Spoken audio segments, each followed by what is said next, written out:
Hi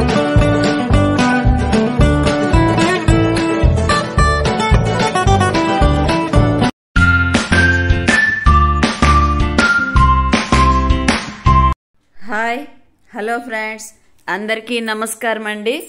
ముందుగా నా channel మీకు నచ్చినట్లయితే నా వ్లాగ్స్ చూస్తూ ఉంటారని ఆశిస్తున్నాను. అలాగే లైక్ చేసి సబ్స్క్రైబ్ చేసి షేర్ చేస్తారని కూడా ఆశిస్తున్నాను ఫ్రెండ్స్. ఇదైతే మన గార్డెన్ ఉందండి, స్మాల్ గార్డెన్. నాకు మొక్కలంటే చాలా చాలా ఇష్టం అండి. ఆ మొక్కల్ని చాలా శ్రద్ధగా పెంచుకోవాలని ఆరాటపడుతూ ఉంటాను. నా వ్లాగ్స్ ముందు నుంచి చూసే వాళ్ళకైతే అర్థమవుతుంది. ఇదైతే కాగడాల మొక్క అండి.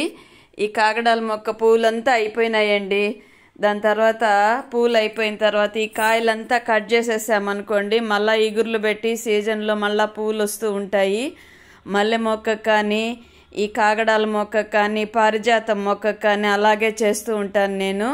మల్లె మొక్కలు అయితే 2 ఉన్నాయండి. కాగడాల మొక్క అయితే 2 దగ్గరలు పెట్టాను, కానీ ఒకటి సరిగా రాలేదు. ఒకటైతే ఇదిగోండి, ఇది ఒక మూర పూలు పైనే ఇస్తుందండి ఇది సీజన్లో.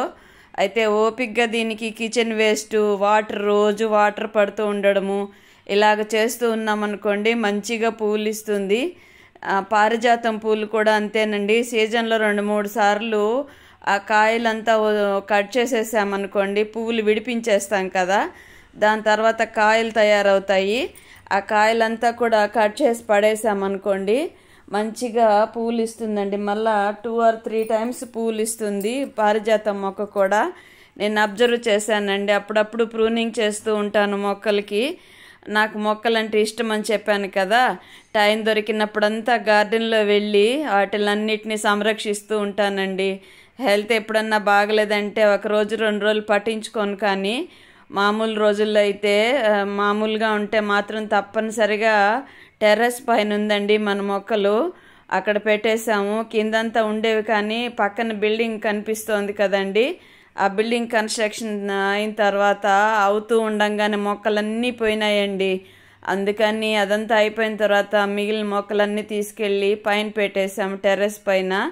కొందరైతే భయపెడుతూ ఉంటారు, టెర్రస్ పైన బిల్డింగ్ సీలింగ్ దెబ్బతింటుంది అని స్టాండ్స్ వేసి పెట్టేశానండి. అయినా భయంగానే ఉంటుంది. కొద్దిగానే వాటర్ ఇస్తాను మొక్కలకి, కాకపోతే మొక్కలను వదలలేకుండా ఉన్నాను. చాలా చాలా ఇష్టం అండి నాకు మొక్కల మధ్యలో తిరుగుతూ ఉండడము, మొక్కల్ని సంరక్షించడము అంటే. అలాగే వాటికి నీళ్లు పోస్తూ వాటిల్ని చూసుకుంటూ ఉంటే చిన్నపిల్లలతో గడిపినట్టే ఉంటుందండి. చాలా ఆనందం వేస్తుంది ఆ మొక్కల మధ్యలో తిరుగుతూ ఉంటే. ఇది డబ్బుతో కొనలేని ఆనందం అండి. అవునంటారా కాదంటారా? మీలో ఎవరైనా మొక్కల్ని ప్రేమించే వాళ్ళు ఉంటే మీకు అర్థమవుతుంది ఫ్రెండ్స్. చూడండి, ఎంత శ్రద్ధగా చేస్తామో అంతే అవి మన స్పర్శని స్వీకరిస్తాయండి. మొక్కలు మన స్పర్శని ఆస్వాదిస్తూ ఉంటాయి. మనం వాటిని చూసి ఎంత ఆనందపడతామో అవి కూడా మన స్పర్శనే ఆహ్వానించి ఆనందిస్తూ ఉంటాయండి. అదిగోండి, కాయలంతా కట్ చేయలేదనుకోండి, మొక్క అక్కడక్కడ ముదురు కొమ్మల్లాగా అయిపోయి గుచ్చుకున్నట్టు అయిపోతూ ఉంటాయి అవి, ఆ కాయలంతా కూడా. అలా కట్ చేసేసామంటే మళ్ళీ ఎగురులు పెడుతూ ఉంటుందండి. మన గార్డెన్ టెర్రస్ గార్డెన్ కదా, చిన్న తొట్టిల్లో పెడతాం మొక్కలు. అప్పుడప్పుడు ఇలా ప్రూనింగ్ చేసుకోవాల్సిందేనండి. తప్పనిసరిగా అలా చేస్తుంటేనే మొక్కలు సంరక్షించుకుంటూ ఉంటాము. ఇక్కడైతే ఉదయాన్నే పొంగల్ చేస్తున్నానండి, పెసర పొంగలి. పెసరపప్పు వేపి చల్లారబెట్టి ఇందులో కలుపుతానండి. బాగా కడిగి పెట్టాను. 1 గ్లాసుకి పెసరపప్పు బియ్యం కలిపి 1.5 గ్లాస్ వేసానండి. దానికి సంబంధించి నీళ్ళు 1 గ్లాసుకి 3 గ్లాసుల లెక్కన 3, 4.5, 5 ఇంచుమించు 4.5 దాటి ఒక 5 గ్లాసుల దాకా నీళ్ళు పోసాను, నానబెట్టేశానండి. ఇందులో కావాల్సినవి జీలకర్ర, మిరియాలు. పొంగల్ అంటేనే జీలకర్ర మిరియాలు తప్పనిసరిగా ఉండాలి కదండి. కొత్తిమీర, కరివేపాకు, అల్లము కచ్చాపచ్చాగా దంచాను.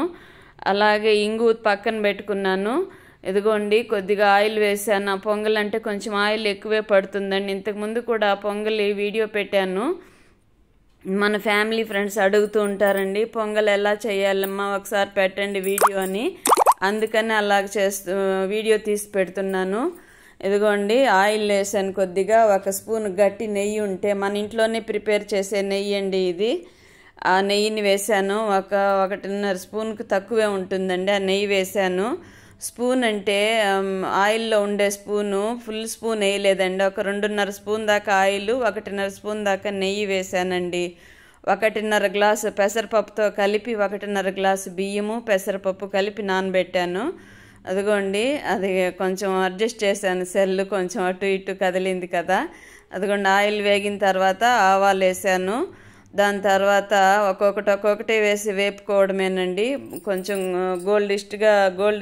గోల్డిష్గా వేగిపోయిన తర్వాత వాటరు నానబెట్టుకున్నాయి కదండి, వాటర్లో పెసరపప్పు బియ్యము అవి వేసేయడమేనండి. అవి వేసేసి ఒక 6-7 వెయిట్లు పోనివ్వాలండి. స్టోర్ బియ్యం వేశాను నేను. పొంగల్కి స్టోర్ బియ్యం టేస్ట్గా ఉంటుందండి, ఇంటి బియ్యం కంటే. అంటే రైస్కి వాడతాం కదా, ఆ బియ్యం కంటే కూడా లావుగా ఉంటాయి కదా. స్టోర్ బియ్యం అంటే కొన్ని ప్రాంతాల్లో దొరకకపోవచ్చు, కొంచెం లావుగా ఉంటాయి కదండి బియ్యము.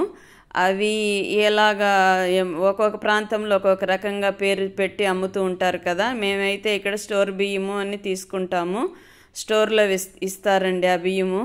మాకైతే లేదు, ఎవరైనా తెలిసిన వాళ్ళు ఇస్తే తీసుకుంటూ ఉంటాను అప్పుడప్పుడు. నేను వాళ్ళని అడిగి తీసుకుంటానండి. ఇస్తే అంటే ఊరికే ఇవ్వరు, అమౌంట్ పెట్టే తీసుకుంటాను. వాళ్ళకై ఎక్స్ట్రా ఉంటే ఇస్తారు, లేదంటే ఇంటి బియ్యమే వాడేస్తూ ఉంటాను. కొద్దిగా ఇంగు వేసానండి, అది రంధ్రం కొంచెం పెద్దదిగా చేసేస్తున్నాను, కొంచెం ఎక్కువ పడినట్టుంది. అయినా తెలియలేదండి, పొంగల్లో బియ్యం కదా ఉడికే లోపల అది పీల్ చేసుకుంటుంది ఆ స్మెల్ అంతా కూడా.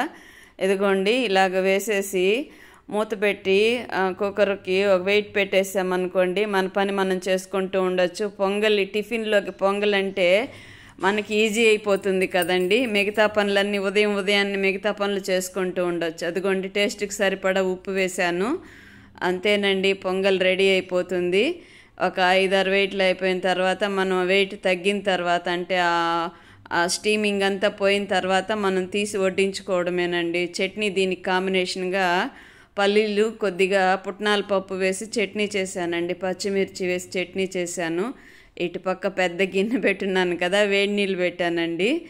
అవి బట్టలు నానబెట్టడానికి పెట్టాను. అవి వేడెక్కుతూ ఉన్నాయి, ఆవిరి పోకుండా ఉండడానికి ప్లేట్ పెట్టాను. ఇదిగోండి, ఇంకా వెయిట్ పెట్టేసామంటే పొంగల్ రెడీ అయిపోతుంది. ఈరోజు కొంచెం హడావిడి అయిందండి, కొంచెం రెస్ట్ తీసుకొనేసాను. కొంచెం ఇబ్బందిగా ఉంటే శరీరం. ఇదిగోండి, పొంగల్ ఇలా తయారైందండి. యమ్మీగా ఉంది కదా, టేస్ట్ కూడా సూపర్గా ఉంటుందండి. ఇలాగ ఒకసారి ట్రై చేయండి. దీనికి కాంబినేషన్గా చెప్పాను కదా చట్నీ, పొంగల్కి అయితే చట్నీకి తప్పనిసరిగా పోపు పెడతానండి.